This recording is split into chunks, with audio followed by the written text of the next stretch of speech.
Kenapa sih banyak orang di jalanan tuh yang arogan dan pengen buru-buru?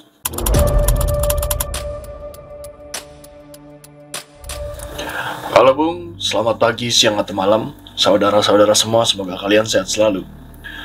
Ya, ini muncul lagi suatu kejadian yang dikatakan tingkah laku arogansi di jalanan. Setiap orang di jalan itu mempunyai haknya memang. Ingin buru-buru atau sekedar ingin berlewat saja. Tetapi perlu diperhatikan aturan-aturan yang berlaku dan di mana kita berada. Jadi nggak bisa main asal selonong boy seperti tidak ada aturan. Kejadian ini terjadi di Sungai Siri, Samarinda Utara, Kalimantan Timur pada Sabtu 2 Maret tahun 2024. Ya, ini mungkin banyak banget terjadi ya. Sebenarnya bukan sekali dua kali, tapi udah tak terhitung jumlahnya. Namun tentunya dengan kejadian seperti ini, yang apalagi sebelum-sebelumnya juga pernah memakan korban, haruslah diperhatikan oleh pihak di orang-orang di wilayah ataupun pihak sekolah, karena ini terjadi di wilayah di zona sekolah. Seorang pria yang menggunakan mobil warna putih ngebut begitu dengan cepatnya di saat ada seorang bapak yang ingin menyeberangkan seorang anak SD yang ingin menyeberang ketika pulang sekolah. Perlu digarisbawahi, area zona sekolah merupakan area yang dimana kita harus mengontrol kecepatan kita. Kesalahan si pria yang naik mobil ini adalah ia berjalan melebihi kapasitas kecepatan, yaitu maksimal kecepatannya itu adalah 30 km per jam ketika kita melintasi area sekolah. Bukannya cepat seperti itu kalau dilihat videonya seperti kecepatan 60 sampai 80 seolah-olah jalan tol. Ini orang gimana sih? Maksudnya saya nggak paham gitu. Memang ada minusnya dalam zona sekolah tersebut tidak dipasangkan garis zebra cross. Tetapi orang Indonesia diberikan zebra cross pun nggak peduli, tetap ngebut-ngebut aja gitu. Dan yang konyolnya, sang pria yang hampir menabrak seorang bapak yang menyeberangi anak sedang menyeberang itu berputar balik dan ingin menabrak sang bapak karena emosi. Bukan hanya itu, ia turun dari mobil dan ingin menghantam bapak tersebut. Kalau kita lihat itu bapak tua, sedangkan ya Anda yang menyeberangi, Anda yang berkendara itu orang yang masih muda, harusnya malu sih. Kalau saya jadi pengendaranya, saya mungkin akan stop dan saya menyamper bapak tersebut, saya minta maaf.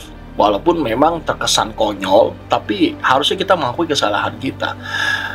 Si bapak ini yang menyeberangi itu langsung saja kayak refleks ya, melemparkan lampu yang dipegangnya lah. Sebutnya lampu apa ya, kayak lampu buat ngatur lalu lintas, disambit lah.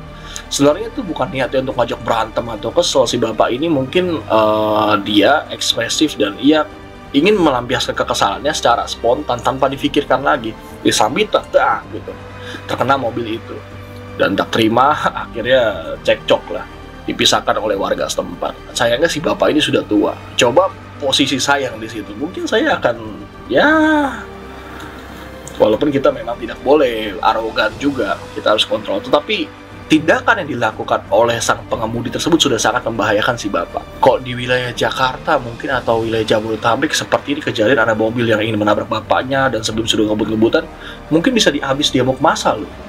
Pertanyaan saya waktu itu di situ kok nggak ada kepolisian atau petugas atau security, sedangkan itu wilayah zona sekolah, tidak ada zebra cross juga. Kenapa tidak dipasangkan aja lampu merah yang untuk orang menyeberang itu dipencet tombolnya? Mungkin lebih bisa safety. Dan kenapa tidak dipasang tanjakan di area tersebut, di mana polisi tidur atau tanjakan itu bisa mencegah adanya pengemudi yang ugal-ugalan atau arogan yang ngebut begitu aja ketika melintas, sedangkan itu area yang padat ketika jam sekolah. Anak kecil seperti itu memang ketika ingin menyeberang perlu untuk dibantu untuk menyeberang, karena mereka kan masih kecil ya mentalitasnya dan juga berpikirnya masih pendek. Takutnya mereka main asal lari seperti itu. Jadi bapak ini sangat berjasa juga saya katakan. Saya nggak tahu nih si bapak ini apakah dipekerjakan oleh sekolah atau hanya sekedar Pak Ogah semata yang dimana dia sukarelawan yang kalau ada orang ngasih ya udah, kalau nggak ya udah gitu. Mana kejadian ini pun akhirnya dimediasi, didamaikan. Si pengemudi tersebut meminta maaf, berjanji tidak akan mengulanginya dengan surat perjanjian pernyataan. Tetapi saya rasa ini nggak memberikan efek jerah ya, karena kalau dari caranya berkendara seperti itu, seperti sudah watak atau habit yang sudah lama ia lakukan gitu loh. Saya tidak membenarkan tindakan si bapak tua ini menyambit mobil yang melintas dengan lampu pengatur lalu lintasnya. Tetapi tentu yang melintas dengan kecepatan seperti itu sudah sangat salah, dan dia memutar balik ingin menabrak si bapak tersebut, apalagi sampai ingin memukul bapak tersebut. Itu 3 kesalahan. Yang pertama, dengan ngebut-ngebutan di zona sekolah yang dimana harusnya maksimal 30 km per jam. Kedua, dia berputar balik dan ingin menabrak bapak tersebut. Dan ketiga, ingin memukul bapak tersebut. Kalau masuk ke ranah hukum itu akan berdampak pidana nantinya, karena sudah sifatnya mengancam dan melanggar aturan lalu lintas, ngebut-ngebut begitu saja. Ruas jalannya kecil banget, kok masih ada orang yang mau ngebut-ngebut sih gitu loh, ingin buru-buru kok atau bagaimana. Tapi lihat dari mobilnya di atasnya tuh seperti ada barang, seolah-olah dia pengen mengantar barang dengan cepat.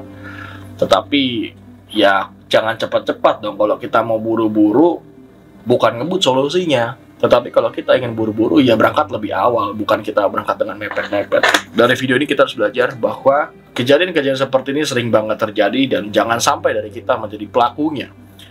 Untung ada CCTV loh. Kalau CCTV ini mungkin tidak ada bukti, dan video seperti ini tidak menjadi pelajaran untuk kita semua.